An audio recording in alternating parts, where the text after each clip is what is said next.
Greetings, I'm the man behind the mask, and I'd like to talk to you about hockey.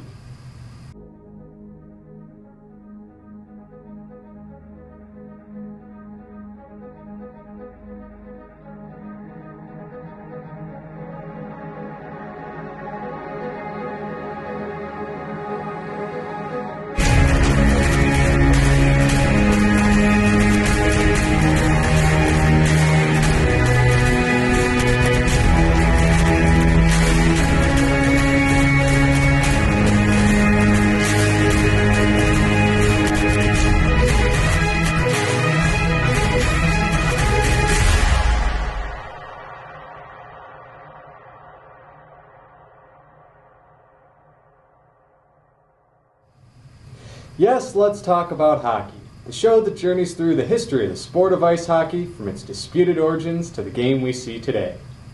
Today, we continue our look back at the founding years of the NHL's original 6 hockey clubs with the second oldest franchise in the NHL today, the Toronto Maple Leafs. Back when the NHA was founded in 1909, it lacked any team from Toronto since there wasn't an arena in the city that was large enough to sustain a franchise. However, by 1911, work began on Arena Gardens, which was planned to be the largest indoor arena in Canada, and a franchise was awarded to the Toronto Hockey Club, while a group affiliated with the Tecumseh Lacrosse Club was awarded a second Toronto franchise. The two teams were scheduled to play in the NHA's 1911-1912 season. However, when it became clear that construction of Arena Gardens would not be finished in time, it was announced that the two Toronto teams had been dropped from the schedule and the league would play with only 4 teams that season. So it would not be until December 25, 1912, that the Toronto Hockey Club, dubbed the Blue Shirts, played their first NHA game before 4,000 fans at Arena Gardens. Unfortunately, this historic first game would end in a 9-5 loss to the Montreal Canadiens. Under the management of former Ottawa player Bruce Ridepath, the Blue Shirts would feature future Hall of Famers Hap Holmes, Harry Cameron, Frank Foyston, and Frank Nyber, and would finish their first year in a tie for third place.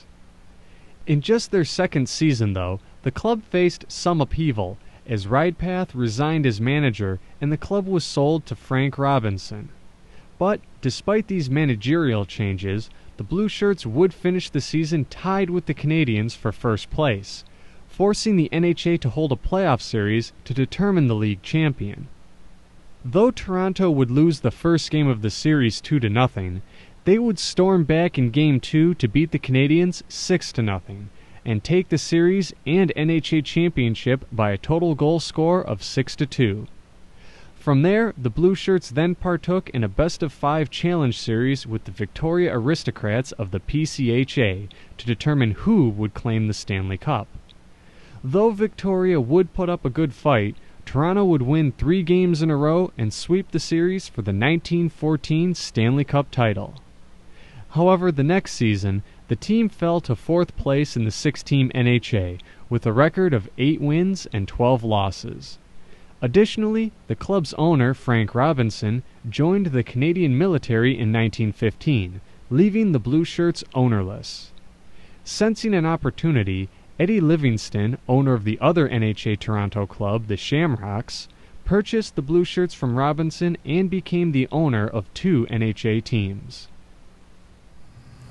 However, at the same time, the Pacific Coast Hockey Association, upset over the NHA's efforts to bring big-time star Cyclone Taylor back east, broke all ties with the NHA and conducted a player raid of their eastern rivals, as they nabbed all but 1 player from the Blue Shirts roster to stock their new Seattle franchise. So, to make up for the players lost in the raid, Livingston transferred all the players from the Shamrocks club to the Blue Shirts, and let the Toronto Shamrocks franchise go dormant. With the new roster, the Blue Shirts finished the 1915-1916 season dead last in the NHA with a 9-14-1 record. However, more trouble for the club was brewing, as Livingston was frequently at odds with his fellow owners. Tempers would boil over when the NHA added a second Toronto team in the 1916-1917 season, representing the 228th Battalion of the Canadian Army. But by mid-season, the 228th was forced to withdraw its team when the unit was called overseas, leaving the NHA with an odd number of teams. So, to rectify this problem, the team owners, at a meeting that did not include Livingston, decided to suspend the operations of the Blue Shirts for the rest of the season, thus evening up the number of teams in the league.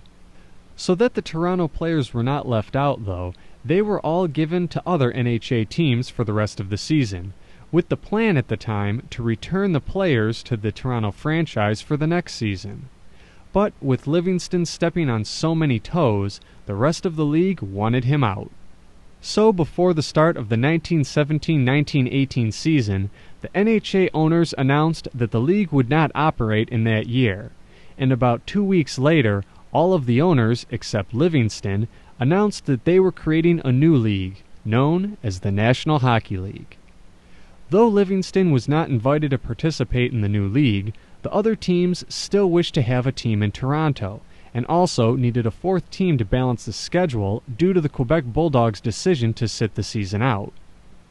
Accordingly, Livingston's landlord, the Toronto Arena Company, was given a temporary Toronto franchise in the NHL, and took Livingston's players from the Blue Shirts for the inaugural NHL season. To Toronto fans, it would have looked like little had changed. Although the team had no official name, it was made up mostly of former Blue Shirts, and as a result, the newspaper still called the team the Blue Shirts as they always had. Led by general manager Charlie Carey and coach Dick Carroll, the team would finish the second half of the season on top of the league, earning them the right to play the Montreal Canadiens for the NHL Championship. After a very tough series that saw a lot of fights against Bert Corbeau and Nuzi Lalonde, Toronto emerged victorious by a 10-7 total score, and went on to play the PCHA's Vancouver Millionaires for the Stanley Cup. In the 1918 finals, the series would go back and forth, before Toronto, led by Alf Skinner, took Game 5 by a score of 2-1 to claim the series and the first Stanley Cup for the new National Hockey League. Following that, the Arena Company had originally promised to return the Toronto players to Livingston. However, after he filed a lawsuit against the company since he felt he was being shortchanged on revenue owed to him, the Arena Company responded by returning its temporary franchise to the NHL, and immediately formed a new club with Livingston's players, instead of returning the players to him or even paying him.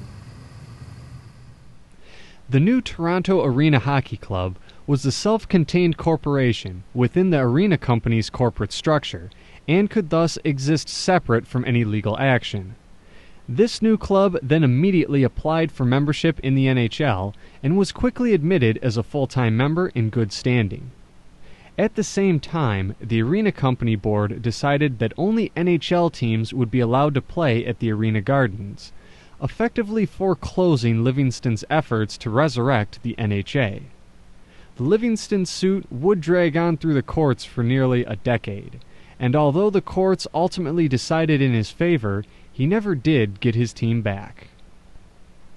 During the 1918-1919 season, mounting legal bills from the dispute forced the arenas to sell most of their stars, resulting in a horrendous 5-win season.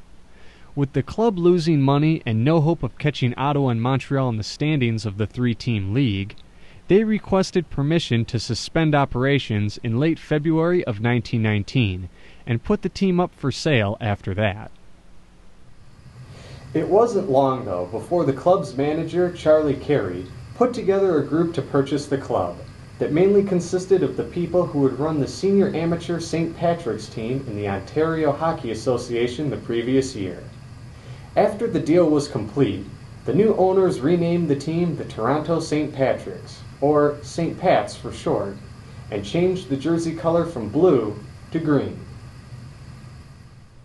In their first season as the St. Patricks in 1919-1920, Toronto would finish with a mediocre record and fail to qualify for a chance at the league playoff series. In 1920-21, the St. Pats would improve greatly and make it to the postseason to play the Ottawa Senators for the league's title. However, the Senators would completely shut out Toronto 7-0 in the total goal series and capture the NHL championship. Though Toronto lost to Ottawa, by the end of the following season in 1921-22, the St. Pats walked away from their rematch with the Senators with a 5-4 total goals victory to claim the NHL championship and head to the Stanley Cup Finals to play the PCHA champion, the Vancouver Millionaires. In this best-of-5 series, Toronto forward Babe Dye would be the hero, scoring the overtime winner in Game 2 and 9 of the St. Pat's 16 total goals in the series. That, combined with the spectacular goaltending provided by John Ross Roach, led Toronto to a 3-2 series victory and the club's second Stanley Cup as a member of the NHL. Unfortunately, though, the St. Pat's teams that took to the ice in the next 2 seasons were unable to recapture the magic from 1922 and failed to make the playoffs in both years. But in 1924-25, they would make it back to the playoffs to duel the defending Stanley Cup champions, the Montreal Canadiens, for the NHL title. Though Montreal finished behind Toronto in the regular season, they proved why they were the defending champs, as they beat the St. Pats 5-2 over 2 games to repeat as league champions. As the NHL continued to expand in the 1920s, the St. Pat's performance dropped, with them finishing in 6th place in 1925-26, and then when the NHL split into 2 divisions the next year, the St. Pat's finished at the bottom of the newly formed Canadian division. After 2 straight bottom-of-the-league finishes, the Toronto club was once again up for sale.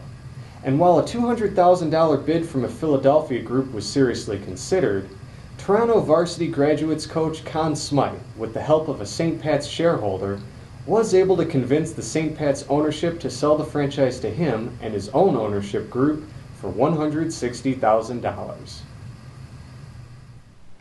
After taking control on Valentine's Day in 1927, Smythe, a former military man, immediately renamed the team the Maple Leafs, in honor of the Maple Leaf Regiment from World War I.